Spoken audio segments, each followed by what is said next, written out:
Hello tout le monde! Aujourd'hui je vous retrouve dans cette nouvelle vidéo pour parler de mon expérience du permis moto. C'est parti! Vous avez vu encore un des tests de cadrage. On va finir par trouver ce qui nous plaît. Aujourd'hui je tourne debout. On fait des tests. Alors donc j'ai tout récemment eu mon permis moto. Donc je voulais vous partager un petit peu mon expérience, combien ça coûte, combien de temps ça peut prendre, les difficultés que j'ai rencontrées, ce que j'ai aimé, ce que j'ai pas aimé, enfin voilà, toute mon expérience par rapport à ça. Donc on y va, let's go. Donc alors je tourne cette vidéo, on est en juillet 2022 et donc je me suis inscrite au permis moto en avril 2021. Pas 2022, c'est plus long que ça. Donc j'ai des notes juste là, vous me verrez baisser la tête. Oui, c'est une vidéo où j'ai pris des notes. Bon, ma famille va être fière de moi, ils me disaient prends des notes pour ne pas te perdre dans ce que tu veux dire. Donc quand je me suis inscrite, j'ai eu de la chance. C'est-à-dire qu'elle m'a dit, la secrétaire, que si je m'étais inscrite quelques mois plus tôt, genre un mois plus tôt, je n'aurais pas eu à repasser le code. Parce que maintenant, il y a un code spécial moto. Avant, notre code voiture suffisait si on passait le permis moto dans les 5 ans après l'obtention du permis. Et notre code voiture était toujours valable. Sinon, il fallait repasser dans tous les cas le code si ça faisait plus de 5 ans. Moi, j'étais dans la fenêtre. J'avais fait exprès. Je m'étais dit, bon, allez, cette année, financièrement, c'est possible. Et je serai dans les 5 ans, donc let's go. Ben non. Donc je me suis inscrite en avril. Elle m'a inscrite du coup pour m'entraîner au code sur une plateforme en ligne, Code Rousseau, voilà, à titre indicatif, pardon. Et elle m'a fait passer, enfin elle, du coup mon moniteur qui m'a suivi pendant tout parce qu'il n'y a qu'un seul moniteur moto, elle m'a inscrite à l'évaluation pour savoir combien d'heures j'aurais besoin en base, sachant qu'il y a une formation de 20 heures obligatoire, comme en voiture en fait. Et donc elle m'a fait passer il m'a fait passer l'évaluation le 15 avril, donc ça a été rapide parce que j'ai dû m'inscrire une semaine avant. Donc entre temps il a fallu s'acheter un équipement. Donc là on commence à dépenser un peu de sous. Donc il a fallu acheter le blouson, parce que le blouson n'est pas obligatoire mais très très recommandé. Il a fallu aussi s'acheter des gants. Donc là, rien que ça, j'en avais pour 190 €. Donc on commence dans les bases, quoi. On est bien, je remets mon blouson. Du coup, on est sur des bases voilà, de 190 € rien que juste blouson gant.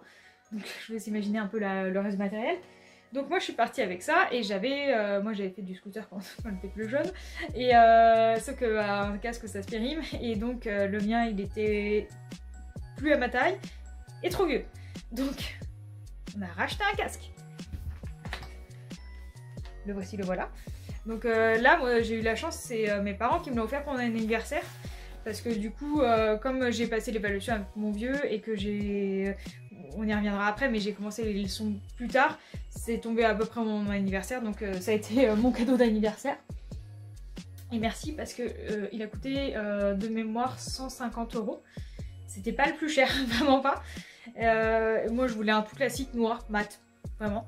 Et donc voilà, donc 150 € en plus normalement que vous devez rajouter.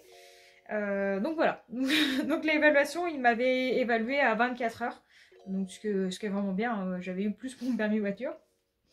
Et donc voilà, donc par contre voilà, entre temps donc l'évaluation était faite et donc il fallait passer le code en attendant. Je pouvais pas commencer les leçons sans avoir passé le code parce qu'on roule entre le point de départ de l'auto-école et la piste d'entraînement. Donc pour aller sur la route, c'est obligatoire d'avoir le code. Donc j'ai pas commencé le code tout de suite, j'ai fait 1 ou 2 séances et vraiment j'étais pas motivée pour faire le code parce que je pensais pas le faire. Donc j'étais pas motivée. Et je prenais pas le temps. Vraiment, j'avais pas forcément le temps mais je le prenais pas non plus. Hein.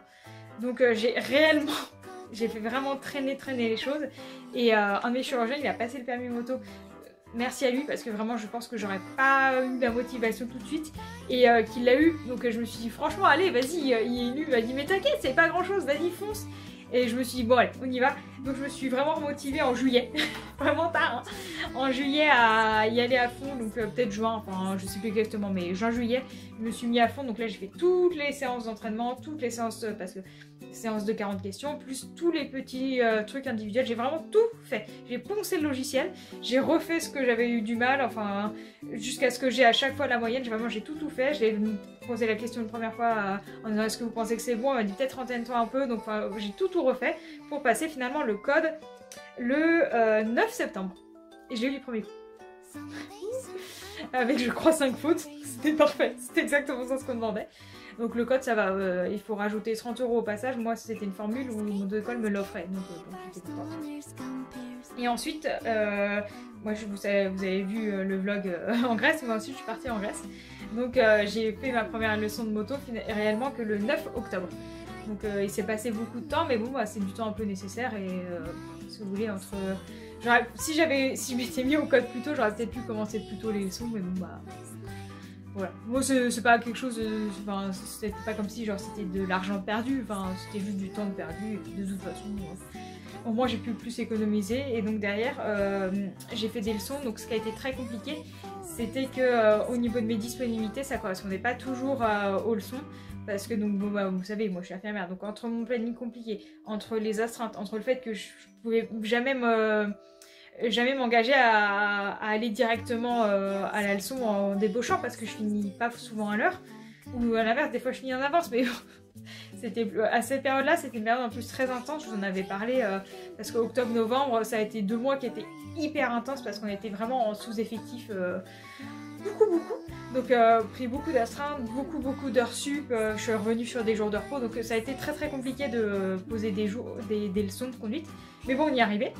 Donc je me suis entraînée, j'ai fait en tout 30 heures avant qu'il me présente une première fois au plateau, parce que donc pour remettre dans le contexte, la moto c'est une épreuve, ça se passe en 2 épreuves, le plateau. Donc c'est en fait on a des cônes et il faut faire un parcours. Donc tu as le slalom, l'évitement, le freinage d'urgence, le demi-tour passager, le lent. Et tout ça, ça te fait un petit circuit qu'il faut réaliser. Et il ne faut pas faire de fautes. On a le droit de faire des petites fautes, mais c'est une notation A, B, C. Si tu as un C, c'est éliminatoire. Un B, c'est ça va. 2B, c'est égal à un C, c'est éliminatoire. Donc voilà. Donc c'est très strict parce que c'est pour être la base de la moto quoi. Il faut savoir maîtriser sa moto avant d'aller sur la route. Donc ça je l'ai tenté, donc j'ai pas réussi pour le coup. J'ai tenté une première fois le 22 février. Oui ça a été long parce que bah, comme je le disais c'était très compliqué de caler des heures. Moi des fois je calais 2 à 3 leçons dans un mois donc bah, il y avait quand même à la base 24 heures à faire, plus lui m'a rajouté 3 leçons donc ça m'a fait en tout 30 heures. Donc voilà, il fallait les caler. Donc j'ai passé le 22 février parce qu'une fois que j'étais prête, il a fallu qu'il me cale une date. Et c'est pareil, ça a été compliqué parce que les fois où il me calait des dates, bah moi je travaillais, donc je disais bah non, c'est pas possible. Et j'ai fini, ce qui je pense ça m'a un peu desservi aussi. La première fois je l'ai passé, je devais bosser derrière. Donc bah mine de rien, on n'est pas non plus à 100% de la tête dans l'examen. Et le regret que j'ai principal c'est j'aurais dû poser un jour de repos parce que j'aurais été plus concentrée parce que je l'ai eu le jour où j'étais en repos donc bon, voilà. Donc la première fois j'ai raté, j'ai été pétrifiée par le stress hein, vraiment je vais pas me cacher hein, j'étais comme ça, j'avais rien du tout. Donc bon bah voilà, on a 2 essais à chaque fois, premier, deuxième. Premier je sais même pas comment j'ai fait pour arriver à la fin du parcours sans tomber, tellement j'étais stressée. Et puis bah deuxième essai c'était pas beaucoup mieux, donc voilà. Donc entre chaque essai il nous proposait de refaire 2 leçons, ce que je trouve plutôt cohérent.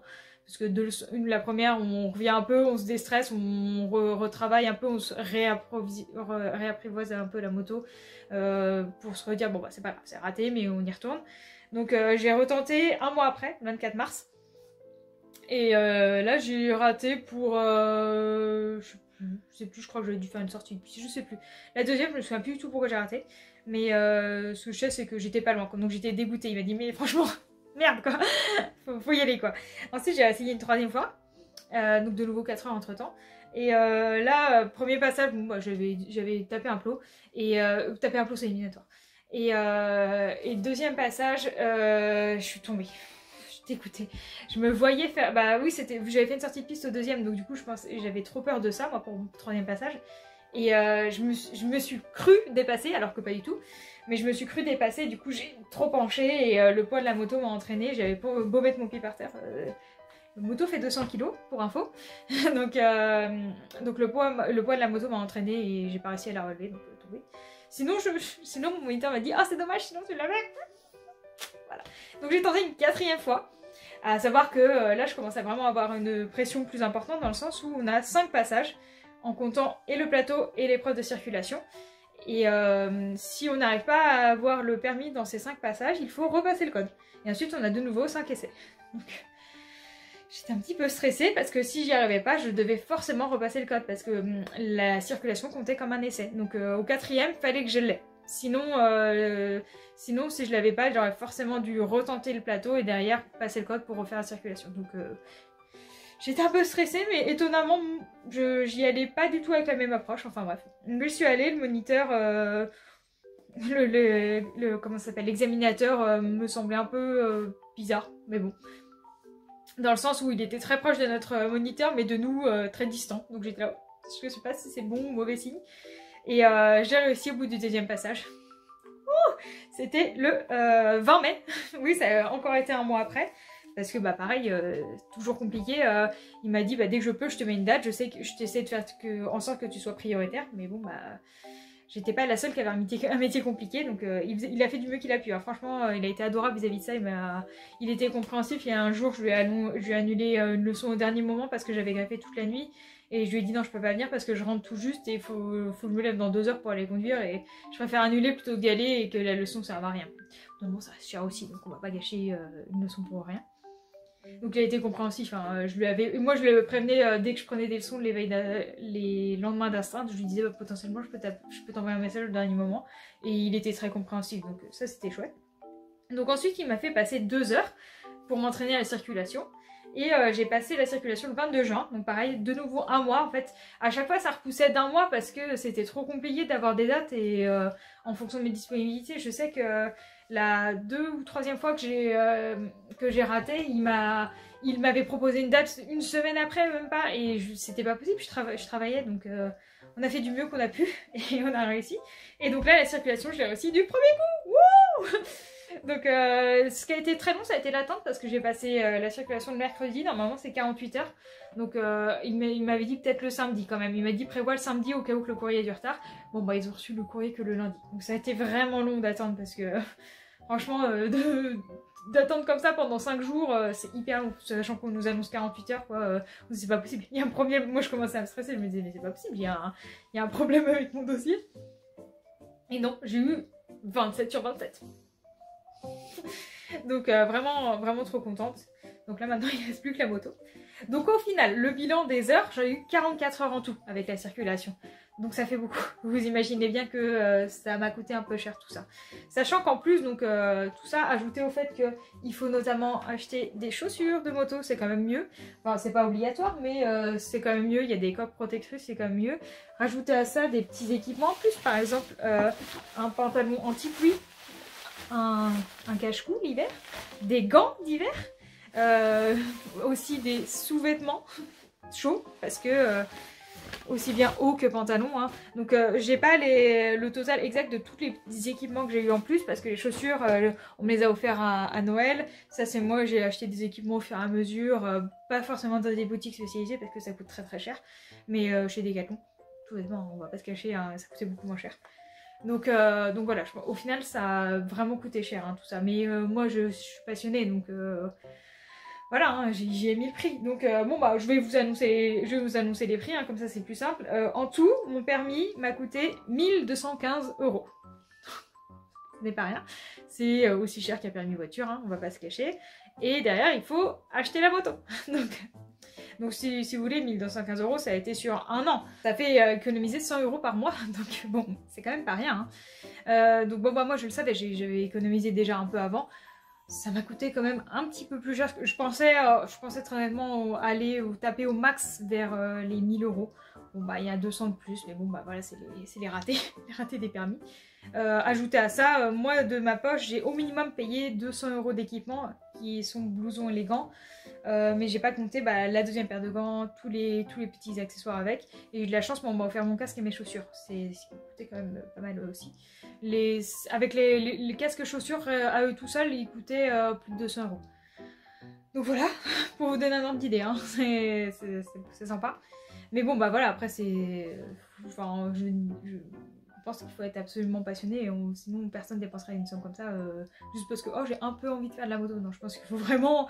Puis c'est du temps, hein, c'est de l'acharnement. Moi j'ai passé du temps sur le code, j'ai appris aussi tout le parcours, enfin c'est vraiment du temps de l'investissement. Mais ça en vaut la peine. Donc là je suis actuellement à la recherche de ma moto. Donc je demande de l'aide à mon papa parce que autant j'adore ça, autant je suis pas du tout spécialiste dans tout ce qui est mécanique et motorisation. Donc j'ai pas du tout envie de me faire avoir. Donc je vais attendre un peu. J'ai plusieurs idées de modèles en tête, mais rien de précis parce que mine de rien, faut être réaliste. Moi je suis limitée par mon budget. Bien sûr je vous ferai un petit retour en story dès que j'aurai la moto. Et puis période d'été, période estivale, ça se vend un petit peu plus cher les motos. Donc quitte à attendre septembre que l'été soit passé pour acheter la moto, on verra. Entre temps, ça me permettra peut-être d'en essayer de plusieurs modèles, de voir vraiment lequel je préfère ou pas. Mais voilà, donc moi en tout cas j'ai pris beaucoup de plaisir. Moi j'ai adoré les leçons. Les leçons en elles-mêmes, je les ai adorées. Ce que j'ai beaucoup moins aimé, c'est passer l'examen. Mais en soi, les leçons, moi j'aurais pu les continuer pendant encore des mois et des mois. J'adorais ça. Mais je vais adorer là, prendre ma moto, partir avec mes meilleurs amis. On a envie, pourquoi pas, de se faire un petit road trip où on part faire du camping quelque part. Bon, certes, je regarde un animé où ça parle de camping, donc je suis un peu influencée. Mais enfin voilà, j'ai trop envie d'aller faire des balades avec pourquoi pas des copains qui font de la moto aussi. Enfin, j'ai vraiment trop hâte. Donc bon, en conclusion, c'est du temps et de l'argent à investir dans ce projet. Mais si vous êtes passionné, ça vaut vraiment le coup. Là je trépigne d'impatience à l'idée d'avoir ma moto, de pouvoir l'utiliser. Enfin, j'ai trop hâte, quoi. J'ai des étoiles dans les yeux rien que d'y penser. Donc moi franchement je conseille à tous ceux qui hésitent. Et tant qu'à faire, passer directement le permis parce que j'avais hésité d'abord. Il existe une passerelle où c'est 7 heures d'entraînement et ça nous donne accès aux motos 125 de mémoire. Bon c'est à peu près l'équivalent de ce que j'ai accès là maintenant. Et puis dans 2 ans, je repasserai une passerelle pour avoir accès à toute la catégorie A, donc les motos de tout type. C'est comme ça maintenant, c'est la nouvelle réglementation. Avant, on pouvait directement passer le permis A complet, donc là c'est plus le cas. Donc au choix, soit vous achetez une petite moto et derrière que vous revendez puis une grosse plus tard, soit une grosse directement que vous bridez à la capacité à laquelle vous êtes réglementé et que vous débridez dans 2 ans. On verra en fonction de ce qu'on trouve avec mon père. Mais voilà, donc j'ai hâte de vous emmener avec moi en road trip parce que après ce sera peut-être des petits road trips, genre je partirai une journée et puis je reviendrai le soir, mais il y a moyen qu'on s'amuse vraiment bien. Malgré les prix extrêmement chers de l'essence, je pense que je vais quand même m'éclater. Donc je suis trop contente. Et du coup je voulais partager mon expérience, peut-être que ça va vous aider pour tous ceux qui hésitent. Mais voilà, j'espère que ça vous aura plu en tout cas, que vous aurez vu à quel point j'étais passionnée par ça. C'était un truc que vous aviez vite fait entreaperçu dans des vlogs, mais voilà, au moins on a fait le point. Et écoutez, j'espère que ça vous sera utile. Et puis je vous dis à mardi prochain dans une nouvelle vidéo. Salut!